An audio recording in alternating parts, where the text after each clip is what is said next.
As for the mind, this mind as it is, left uncultivated or unimproved, being left as it is the mind which has been with us all along our lifetimes, this is the result, the resultant mind, or resultant consciousness of one's life. It's neither, you cannot say it's pure or impure. It's neither pure nor impure. Difficult to say. However, when it is mixed with mental states or mental concomitants, they become colored. When this mind, as it is, or consciousness, is not associated with such mental states as lobha, dosa, moha, then it remains pure, because it is the resultant consciousness of one's life, such as seeing, hearing, tasting, touching. Ordinary seeing as just seeing, hearing as just seeing, hearing, tasting as just tasting, and so on. Such are the resultant consciousness. And in the text was given that when the mind is not associated with impurity, then it remains pure. If it's not associated with such mental states like wholesome or unwholesome mental states, they remain as it is in its initial original state, pure original state. If such a consciousness is not controlled with the practice of Satipatthana, then even if you control, it is not properly controlled, systematic control.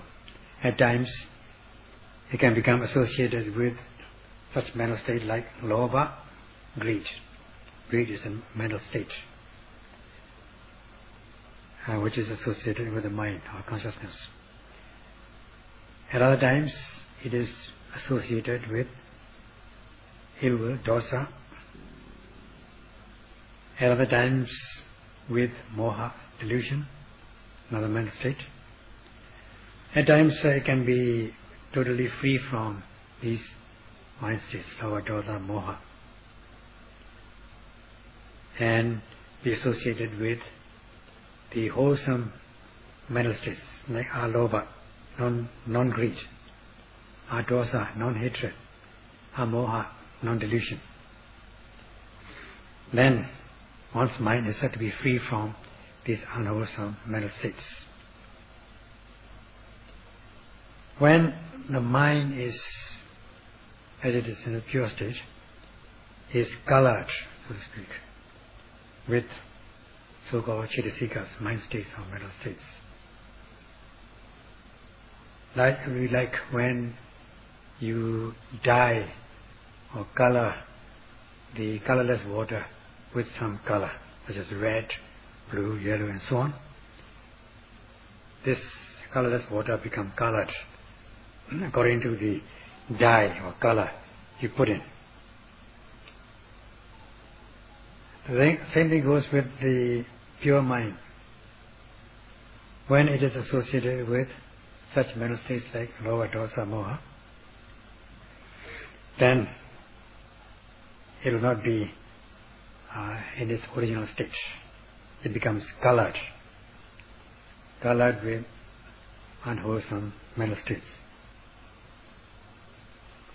Now, as for the yogis, they just note whatever arises, whatever is associated with, and they note as it is, as they arise.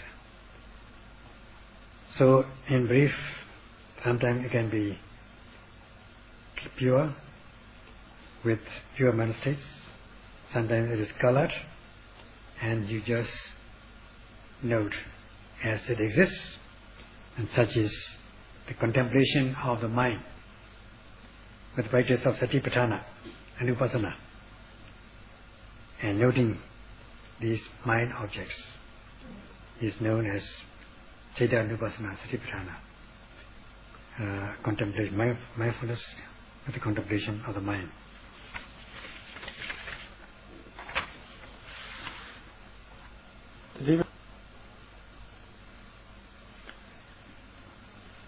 In the Satipatthana Sutta, it discourses on the four establishments of mindfulness.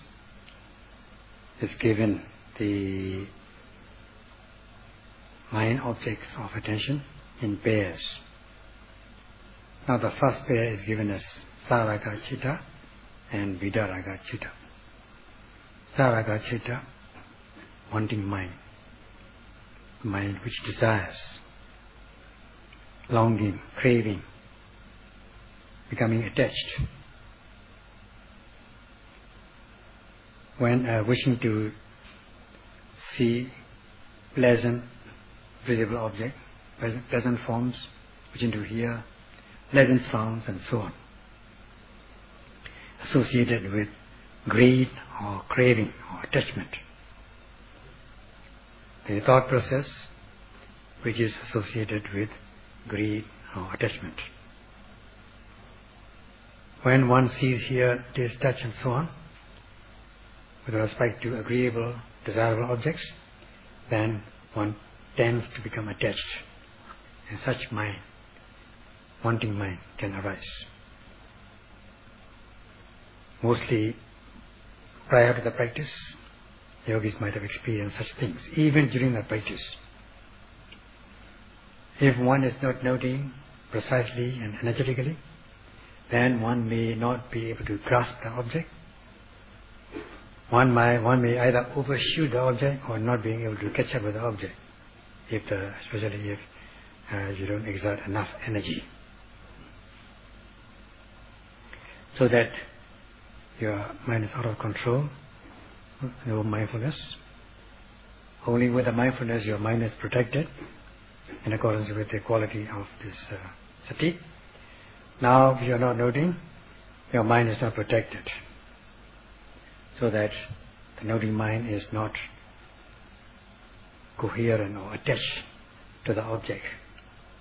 Is not anchoring into the object. It is removed from the object. Uddhacca, restlessness, takes place. And at that time, as much as one indulges in imagination, thoughts, sometimes for 1 minute or 2 minutes, 3 minutes and so on, sometimes the fragmentary thoughts come one by one after another. And such thought process of mind, which is happening like this, is known as Saraga Chitta, a wanting mind, a mind which is desiring or which becomes attached to agreeable object. Wanting it, becoming attached, desiring it, craving.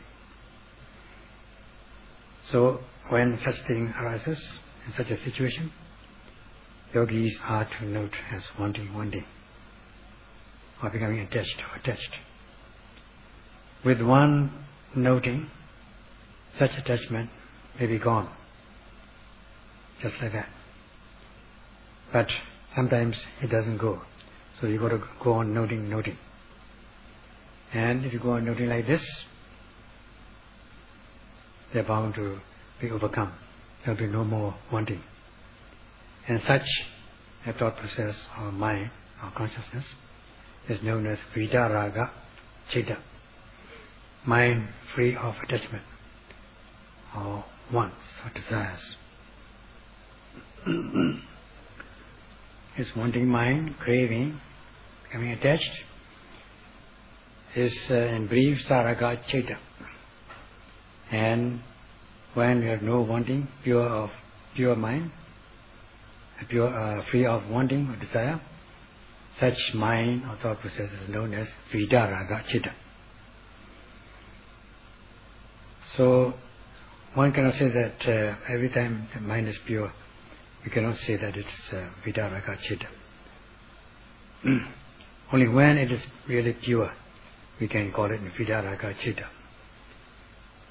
Sometimes there is dissatisfaction, anger, ill will, although there is no raga, no attachment, no greed, and that we cannot call Vidaraga Chitta. Only when the mind is pure. If there is dosa is not pure. Let us say there's wanting mind, you're wanting something in the course of the practice, craving something for 1 minute or 2 minutes, and you note it, and you are aware of this raga, and this is Cheda Nupassana Satipatthana, mindfulness of the mind. Sometimes with one noting, or sometimes with many notings, you become free of raga, and the mind becomes pure and clear, and such is Vidaraga Chitta, mind free of raga. Sometimes you have to note purposely, or you may not note purposely, you know it without noting that you are free of raga. And Buddha has given in the text that all these things are to be noted. If it's Saraga Chitta, note as Saraga Chitta. If it's Vidaraga Chitta, note as Vidaraga Chitta. Noting and knowing whatever happens, whether it is a wanting mind or not wanting mind.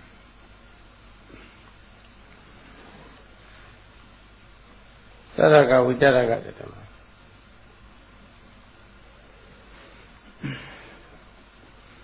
Just as we have this Saraga Chitta and Vidaraga Chitta, wanting mind and not wanting mind, we have this Sadosa Chitta and Vidadosa Chitta. Let's say angry mind, or ill will, or non-ill will, or the mind which is associated with dosa or free of dosa. Sadosa Chitta and Vidadosa Chitta.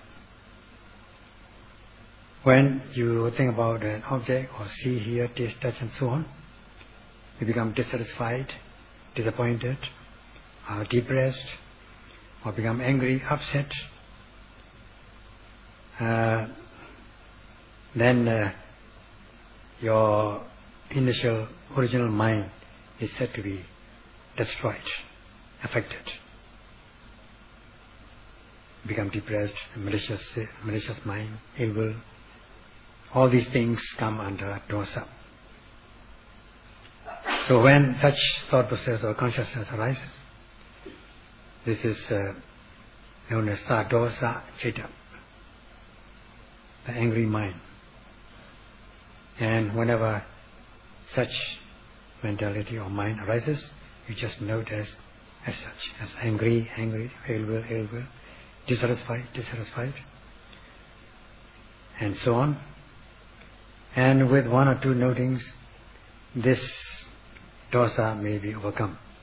You become free of, your mind becomes free of dosa. Or you have to go on noting repeatedly, then this angry mind will be mostly overcome. At that time, your mind is free from dosa, and such is Vidadosa Chitta, which can be noted, known by noting, or just known without noting. When you are wanting, your mind is wanting something, and you are asked to note wanting, and wanting is wanting, then will we not want more and more by noting wanting as wanting? Do we not want more and more? And if we note ill will, anger, then will you not become more and more angry? That is the question by some people. So, and mindfulness is not mindfulness encouraging saraga chitta or sadosa chitta, a mind, angry mind, wanting mind. Does it not tantamount to encouraging more and more wanting mind or angry mind? And this may be true with ordinary people who are not practicing Satipatthana. Now, as for the yogis, they are practicing in order to overcome kilesas, defilements. Ordinary people are not practicing mindfulness.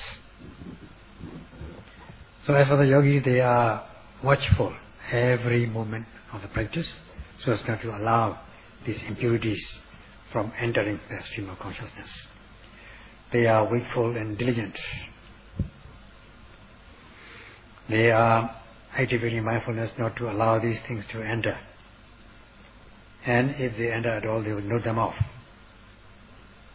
So that as much as they are mindful, impurities will not be given a chance to enter. So in this way the mind becomes pure, and they will allow only pure mind, pure things to enter the mind, one's mind, not impure ones. Because if the mind is not secure, because there is no protection, then all these disturbances, torturing elements, undermining elements are bound to enter. They will have a chance to enter if our mind is not protected, because the mind is not protected. However, when the mind is protected, these undermining elements have no freedom of coming and invading you. Just like these undermining elements are just like the wicked, evil persons. When there is no protection in your house, these evil rogues will come in and rob you of all your property. They will, knowing that your house is not protected, your house is not secure, they will not hesitate to enter your house anytime with freedom.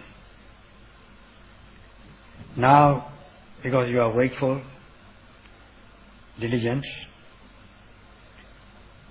when they come in, suppose you make a little noise in your house, just make a little cough once or twice, as though you are you're awake, then they'll be scared. Oh, that house owner, landlord is wakeful, he's awake. We cannot go in. So too with the mind. Because if they enter, if the landlord is awake, if they enter, they're bound to suffer. They're bound to be arrested and so on. Now they hear the noise, the cough, whatever, or some sort of noise, they will leave sooner or later. So that is the analogy given. So as for the yogis, they are wakeful in order to keep these impurities, which are like wicked people, away, so that they cannot enter, guarding your mind with vigilant mindfulness of every arising, noting the immediately arising object, energetically with precision, and you are always mindful. There's always security, protection. When there's good protection, there will be security.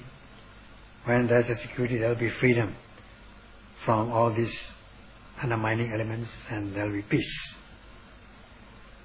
Even if they try to enter, and because you are wakeful, they will not be able to come near you, because you are always wakeful. And if these undermining elements come, they will be in trouble. So now you are always mindful. So you are not accepting these impurities. Your mind is only accepting purities. At this point, this virya also comes in. Virya is crucial to give assistance, a heroic energy, so as not to accept these impurities, such as lobha, dosa, moha. It will only allow pure mind, pure mental states to enter, like allowing only good people. So as much as you are energetic, you'll be able to activate your mindfulness, so that these raga, dosa, craving and anger or ill will, all these things, all these enemies, wicked people, will not be able to come in. And even if they come, they will not be given a chance. If they come in, they know that you are wakeful, they will run away. And in this way, you will be free from all these impurities. Now the analogy given here is when the parents have children to bring up, they want their children to be good citizens, to grow up in good circumstances, not to associate with delinquents, or not to become delinquents themselves. So they have to protect their children by all means, especially not to associate with bad children, other bad children, or delinquents. Since our children are not so, they like experience, they are not trained properly, they are not experienced. Sometimes, in most cases, they think what is bad as good, and what is not correct as correct. Always they want to be opposite. They want to rebel against existing things, society. So, most cases, as the saying goes, mind is more intent on unwholesome, unskillfulness. There's more of mind can become bad rather than becoming good. The mind, they will not become good children by themselves if they are left without any control. So they have to be nurtured as much as they are nurtured by way of food, when they are young, nutritive food, and food with some elements and vitamins and things like that. So also they have to be looked after in many ways. So too with the mind. We have to look after the mind so as to be free from impurities, and nurture the mind so as to improve the mind, so as to cultivate the mind. And this can only be done by way of planning. You must plan it, not just do it haphazardly. In the medical science, it is said that when it comes to diseases, infections, prevention is better than cure. It's better to prevent than cure. Same thing with the mind, diseases, mental diseases from entering the mind. These raga dosa are like mental diseases, and we prevent them from coming, or protect our mind from these elements, undermining elements. And the surest method is the practice of satipatthana, by which we can protect our mind. Nurturing the mind, like nurturing the children, nurturing the kids. And it is very important to give preference, to give prominence to this activity. And as much as you give protection, and if you are sure, if you are with a sure method, then you will be secure. And if your mind is secure, there will be freedom. Freedom from bondage. So, sometimes you have to protect immediately or in a timely manner, or timely treatment. Like when you contract disease, you have to treat it in a timely manner. Just like the parents have to protect their children in time, so that they will not associate with bad kids. So too, one should control. They are educated and they are controlled. So too with the mind, and so too with the disease, so too with the health. You have to prevent. You have to take care of your health, and then treat it as quickly as possible. If you are infected with some kind of infections. So too with the mind.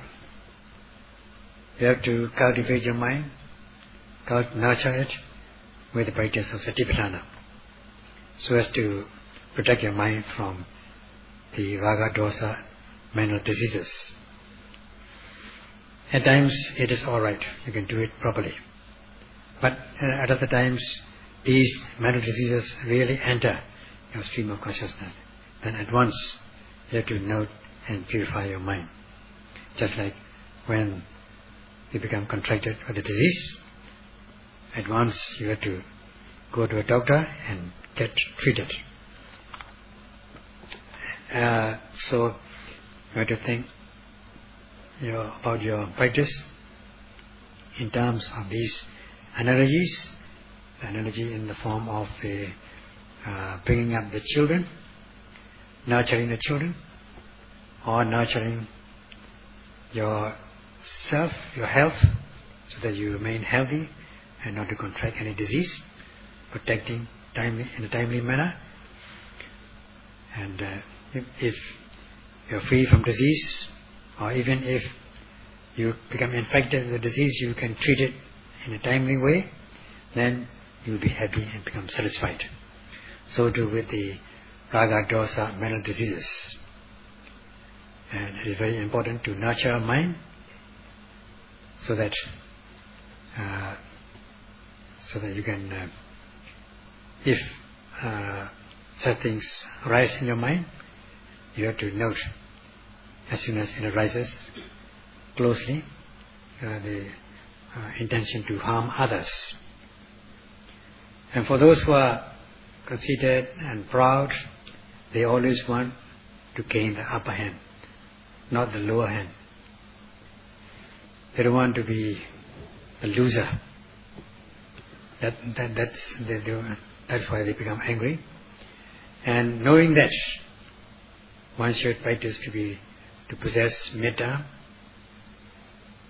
in ordinary life, and also to wish for the welfare of others. And when one is wishing for the welfare of others, one should always be oneself who is tolerant, who is patient, and who is forgiving, and who will take pains, who will be the loser. One should be always the loser, not making other people the loser.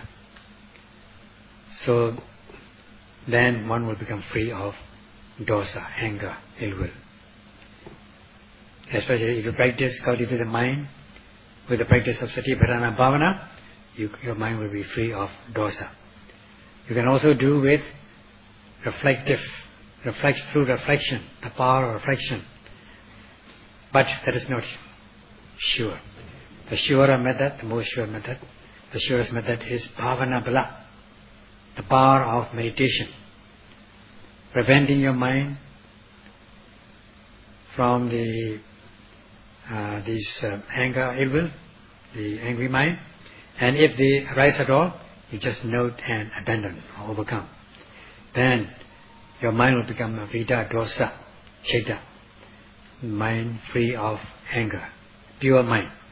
Hence the Buddha said that if you have Sadosa Chitta, you have to note as such that you have Sadosa, angry. If you have Vita Dosa Chitta, you are free of anger, then you can note as such. In connection with the Chitta Vipassana Satipatthana, Samoha Chitta and Vita Moha Chitta. Now as for Samoha Chitta, this in a sense is becoming doubtful, skeptical doubt and restlessness, distraction. It is not concerned with raga or dosa. There's no raga dosa involved in it. It is delusion, lack of clarity, confusion, the mind which is associated with these mind states. There can be this samoha, that means the mind or thought process associated with delusion, based on lobha, greed. That means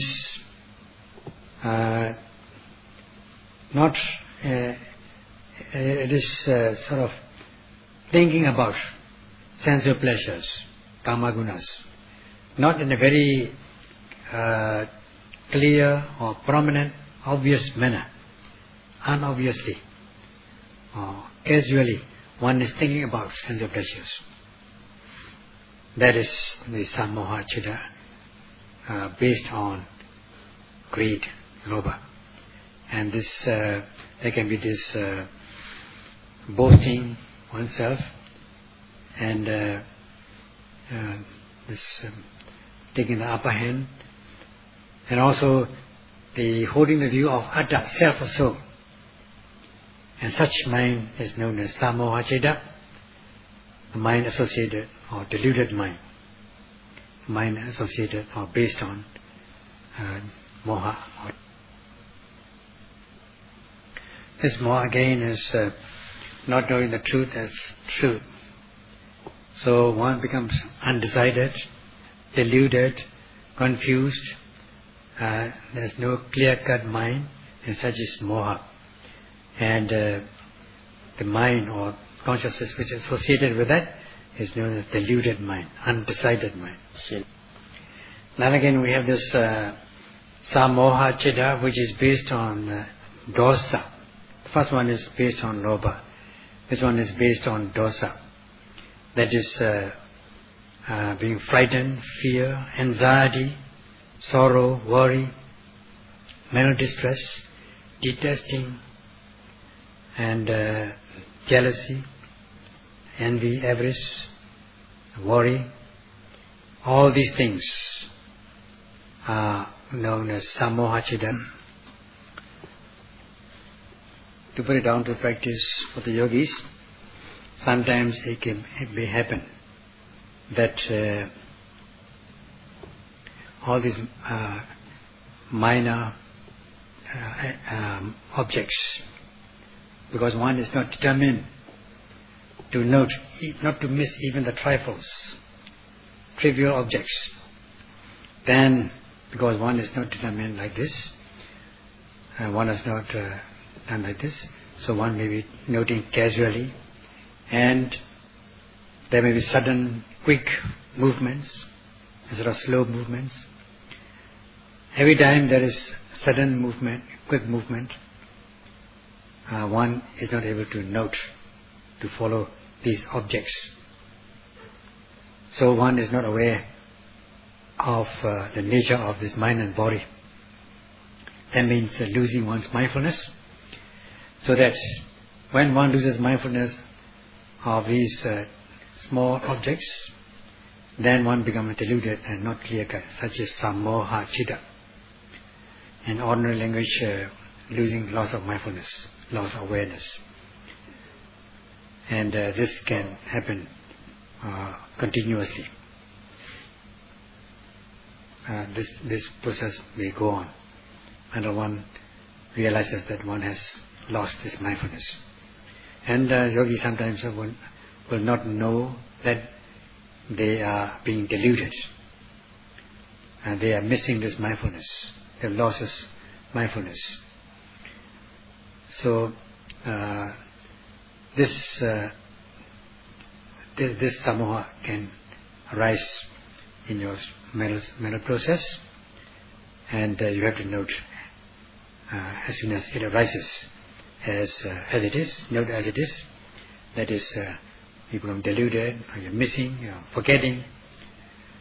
So when you know like this, you will be able to overcome that and free of moha, and your mind will become pure. You feel the clarity of your mind.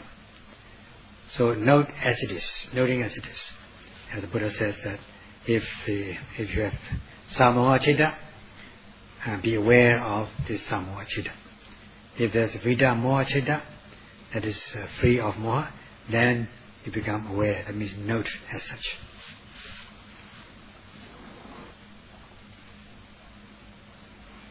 Then we have this pair, samketa citta and vigeta citta.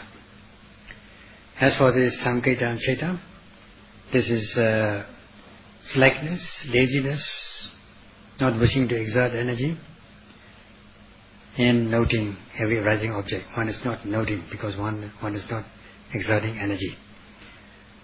One is lax or slackening, not wishing to exert energy, and one is weak.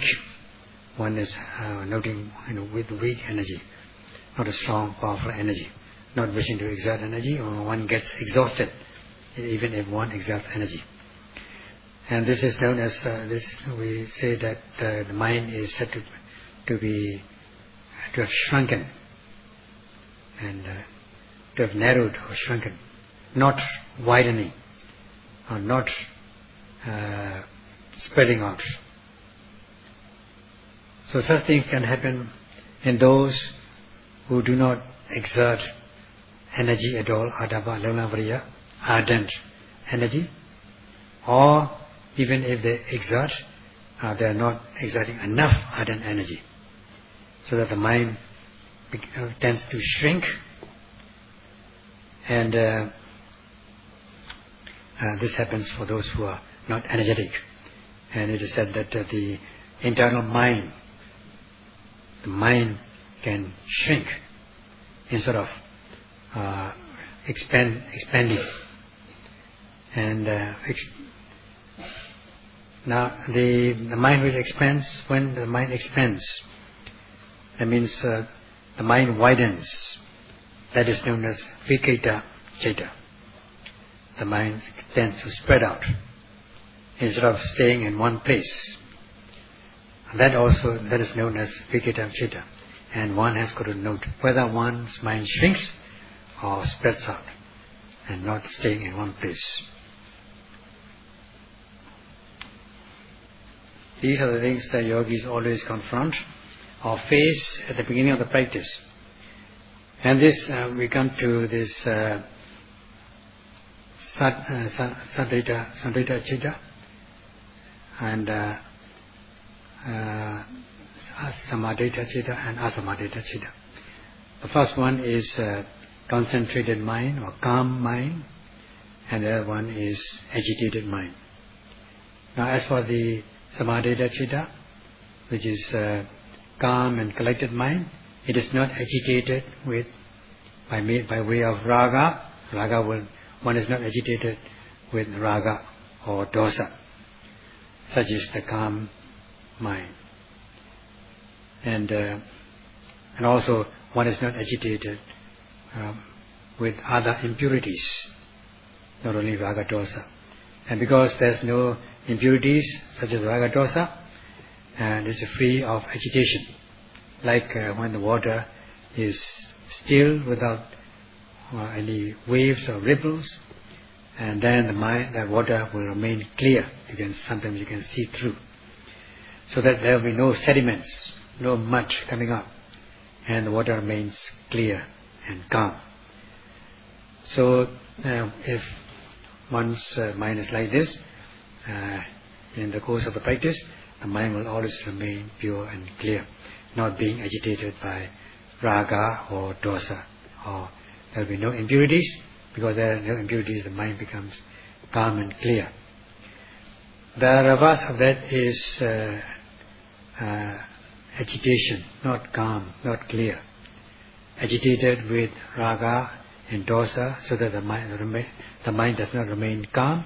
Just like when the water is, there's some waves in the water. As much as there are waves, then there's bound to be sediments and mud coming up, and so that like the agitated water with waves, then there will be a lot of sediments, and it will not be calm and clear. Whatever happens, whenever such things arise, you just note as they arise.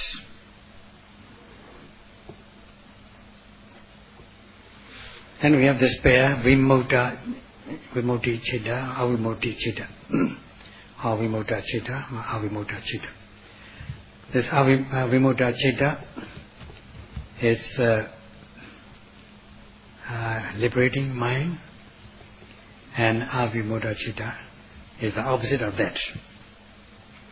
I might call it binding mind. And in the case of the Vimota Chitta, liberating mind, you are liberated or free from bondage of negative undermining elements, such as these impurities, such as raga, dosa, and so on, or they call kilesas or nivaranas, hindrances to progress. Wishing to enjoy sense of pleasures, wishing to see agreeable objects, hear agreeable sound, and so on. All these things, when all these things happen, you are under bondage. Now you are free from bondage, free from these impurities, such as Vimota Chitta, free mind. Or sometimes you have dosa, anger, or you mean this, we're talking about the nivaranas, hindrances to progress, beginning with hindrances of sense desires, hindrances of ill will, hindrances of sloth and torpor, hindrances of restlessness and worry, and hindrances of skeptical doubt. So you are free from these. Such free mind is known as Vimota Chitta. In order to be free from these undermining elements, you guard yourself with vigilant mindfulness of every arising, beginning with the main object of rising and falling. As they arise, noting energetically and precisely, with sustained mindfulness. If your noting is continuous for 1 minute, then you can say 60 times you are free. And if you are noting 5 minutes or 1 hour, then you can imagine how much freedom you are experiencing, you are getting. And if you are noting, and if you are not noting, then kilesas will, you are allowing kilesas to enter. You are inviting them. If you are noting, then you are free from kilesas. That is on a part-time basis, momentarily. And if there is one moment of mindfulness, then these impurities which can arise if you are not mindful will not enter. So that with just one moment of mindfulness, you are free from kilesas for 1 moment. Such is known as Tadanga Vimoti, momentary freedom, as part-time, on a part-time basis. You are free only on a part-time basis at the moment of your mindfulness. In this way you are free from these negative undermining elements or hindrances to progress. So such free mind is known as Vimota Chitta, part-time freedom. And mind, if you are under bondage, insecure mind, we call it Avimota Chitta, opposite of that. So as for the Avimota Chitta can arise in those who are not noting, instead of noting, they may be thinking or spaced out, imagining, And for those who are prone to imagination, may be lost in imaginations and things like that, instead of noting what arises, so that they are not free from the bondage of these undermining negative elements. In the world, either one person or many people can sort of restrict the movement of, restrict others' movements, can bind other people so that they are not free, and so that those people who are under bondage will not gain freedom and will be under torture, and they will be very tired and wearied, and they are bound to suffer. So they look for loopholes, and then they do something in a suitable way, in a legal manner, so that they can sort of start a movement, and if they do some activities, and as much as they start these activities, then they will find some ways and means, and all these loopholes will be seen, such as spiritual revolution, in order to be free from these undermining elements which have taken the upper hand all along our lifetimes. We are under bondage of these kamachandas, sense desires. We have to be free from these things with spiritual revolution. And being based on the moral good conduct, practice mindfulness, guarding with vigilant mindfulness of every arising, with taking an aim at the object energetically. This is the real spiritual revolution, to be free from these bondage. If you are mindful for one moment, then you'll be free from that moment. If you're free for 1 minute, 60 times you'll be free. And in 1 hour, how much freedom you'll get, you can just imagine. So, simple arithmetic. So the Buddha has said that one has got to gain freedom, to struggle to gain freedom. The Buddha has gained freedom by his own struggle, and he has shown the way for others, for all beings, to struggle to gain freedom, and that method is none other than Satipatthana. So one has got to cultivate and nurture one's mind, cultivate the mind with bhavana bala, the power of meditation, and to possess freedom, or to have free mind. Vimutta citta. We shall continue tomorrow. Mm-hmm.